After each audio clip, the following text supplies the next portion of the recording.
Hello विद्यार्थियों, आप सभी को मेरा नमस्कार। मैं पूजा पांडे, आप सभी का स्वागत है आपके अपने यूट्यूब चैनल आर्ट गंगा में।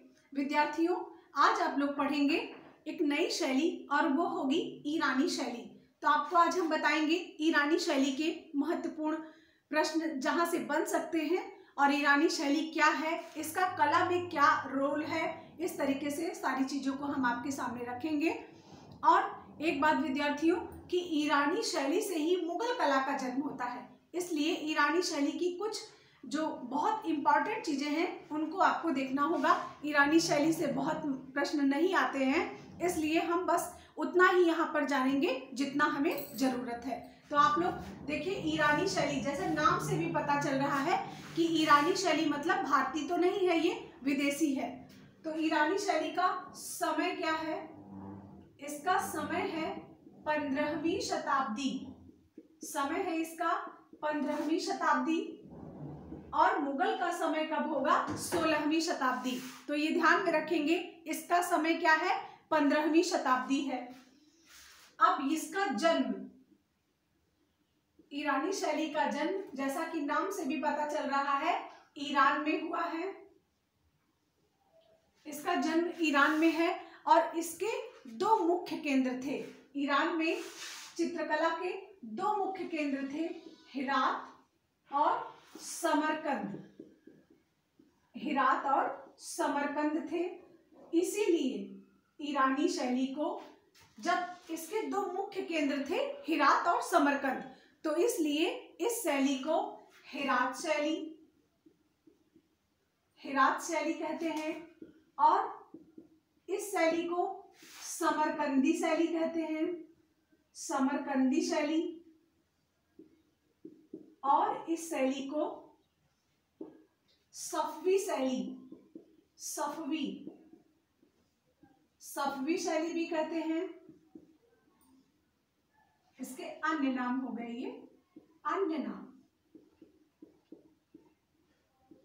हिरात शैली, समरकंदी शैली, सफवी शैली और फारसी शैली।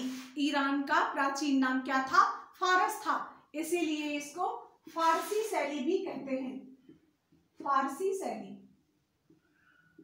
तो ये इतने नामों से यह शैली जानी जाती है।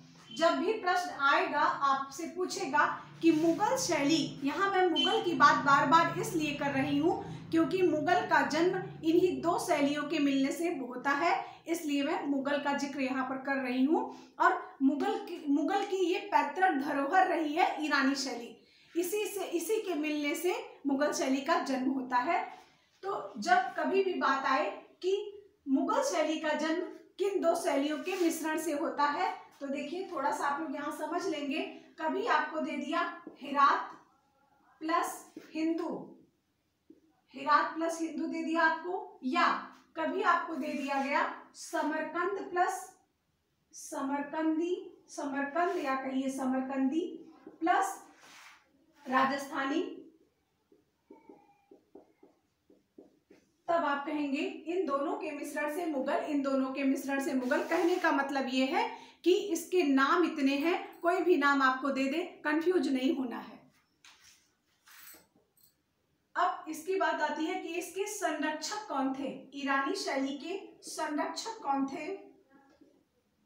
तो ईरानी शैली के संरक्षक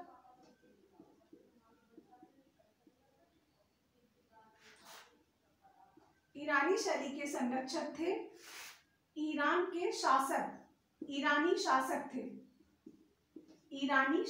थे जिन्होंने ईरानी शैली को संरक्षण प्रदान किया था। वहां के स्वयं के शासक थे, उन्होंने ही इस शैली को संरक्षण प्रदान किया था।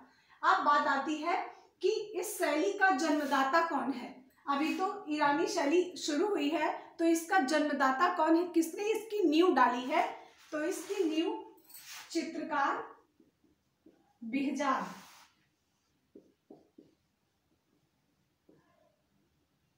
इसकी नींव चित्रकार बिहजाद ने डाली है, या ईरानी शैली का जन्मदाता है बिहजाद। ईरानी शैली का जन्मदाता कौन है? बिहजाद है। और बिहजाद के बारे में थोड़ा सा आप लोग जान लेंगे कि बिहजाद जो है यह शाह इस्माइल, शाह ताश, शाहरुख के दरबार में रहता था ईरान में।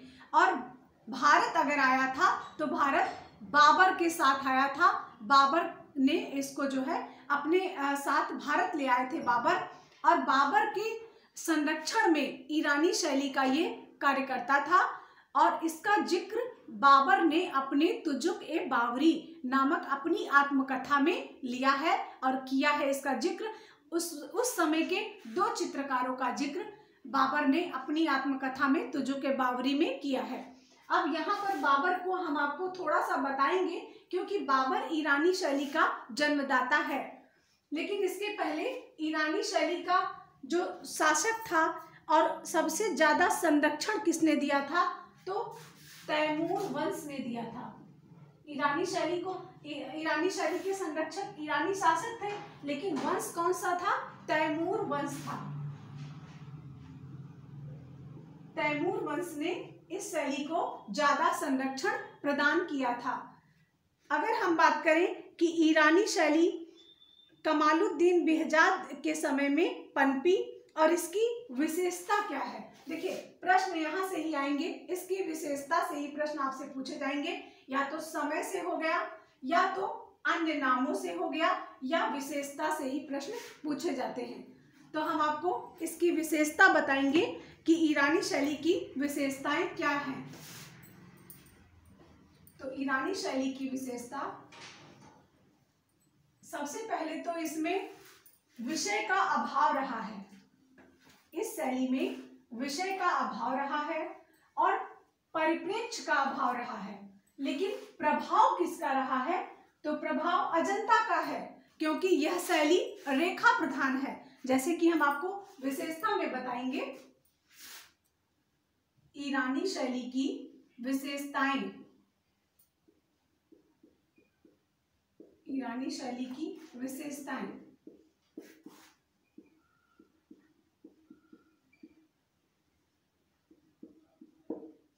विशेषताओं में पहली विशेषता रेखा की बात हम करते हैं। ईरानी शैली रेखा प्रधान है।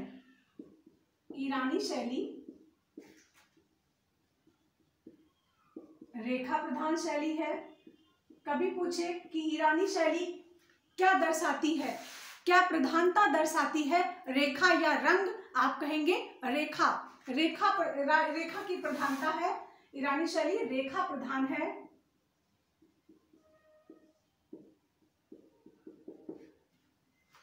फिर हम बात करें रेखाएं हैं कैसी, रेखाएं कैसी हैं, कोणात्मक रेखाएं हैं, कोणात्मक रेखाएं हैं।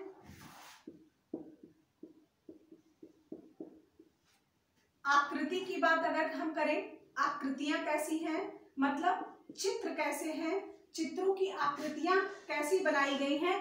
तो यहाँ की आकृतियां, चाहे वो नारी आकृतियां हो चाहे वो पुरुष आकृतियां, पहली बात तो ज्यादा नारी और पुरुष का चित्रण नहीं हुआ है यहाँ पर, क्योंकि यह कला ईरान से आई हुई थी और ईरानी कला है जो कि ईरान में जन्मी थी। और वहां पर क्या मान्यता थी कि नारी और पुरुष का चित्रण करना धर्म के विरुद्ध है। इसलिए इस कला में या इस शैली में सर्वाधिक फूल पत्तियों वनस्पतियों का ही चित्रण हुआ है। और उन्हीं की तर्ज पर एक तरीके से प्रकृति की तर्ज पर नारी आकृतियों को भी बनाया गया है। प्रकृति को आधार मानकर नारी आकृतियों का अंकन किया गया है। नारी आकृतियों का अंकन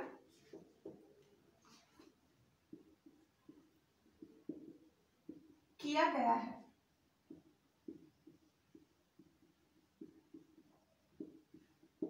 और नारी आकृतियां, जैसे कि मैंने आपको बताया कि प्रकृति को आधार मानकर, मतलब यहाँ की नारी आकृतियां इतनी नाजुक है जैसे छुई मुई का पौधा, जैसे छुई मुई का पौधा होता है, ठीक उसी प्रकार यहाँ की बहुत नाजुक आकृतियां चित्रों में बनाई गई हैं।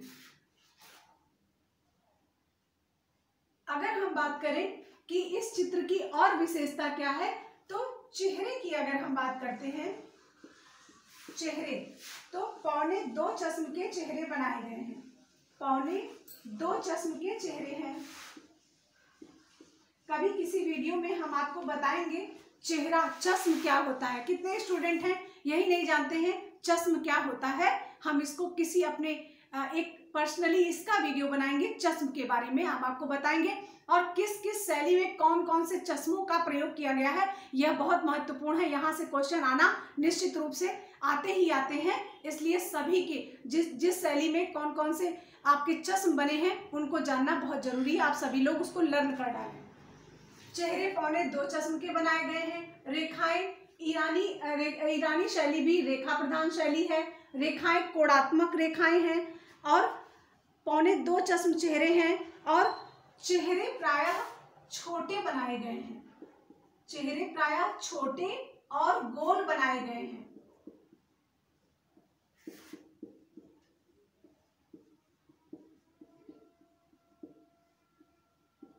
चेहरे प्रायः छोटे और गोल बनाए गए हैं।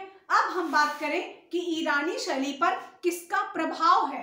अगर कभी प्रश्न बनता है कि ईरानी कला पर किस कला का प्रभाव दिखाई देता है, अगर आपको सपोज अजंता दे रखा है, आप कहेंगे अजंता का प्रभाव है।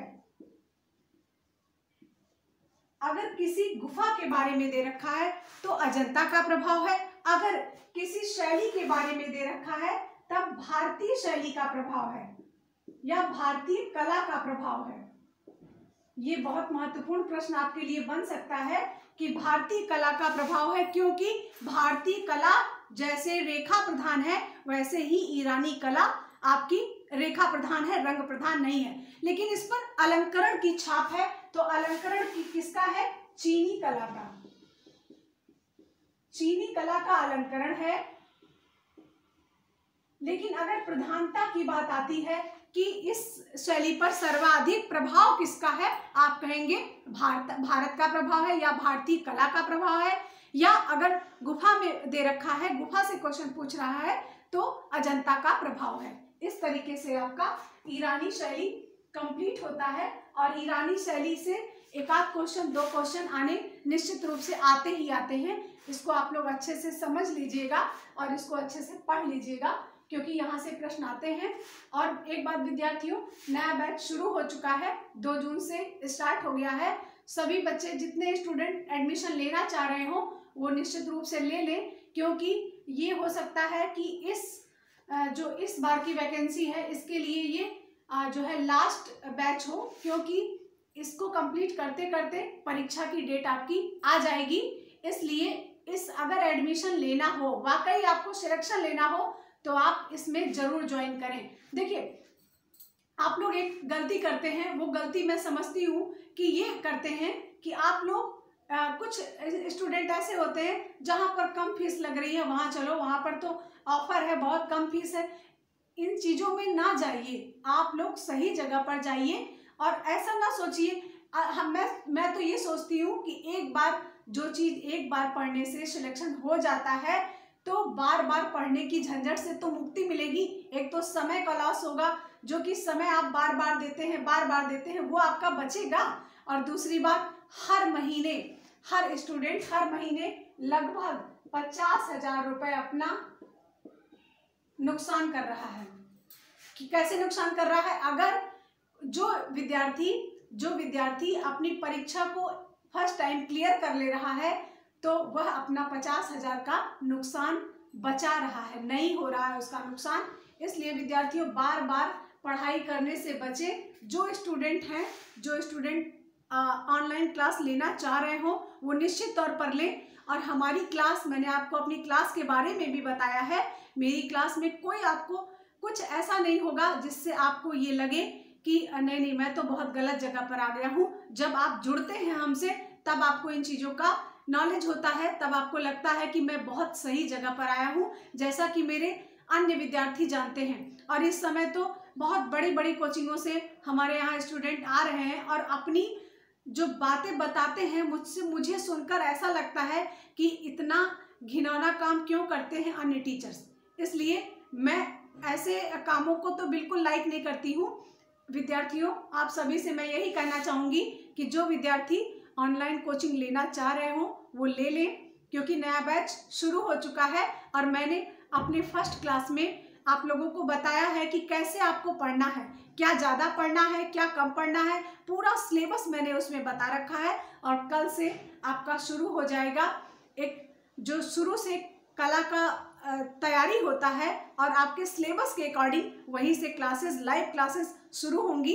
इसलिए जो विद्यार्थी इच्छुक हैं वो निश्चित रूप से एडमिशन जरूर लें। धन्यवाद विद्यार्थियों, ऐसे पढ़ते रहिए, आगे बढ़ते रहिए। इन्हीं शुभकामनाओं के साथ हम आपको अपने नेक्स्ट वीडियो में मिलेंगे। नमस्कार।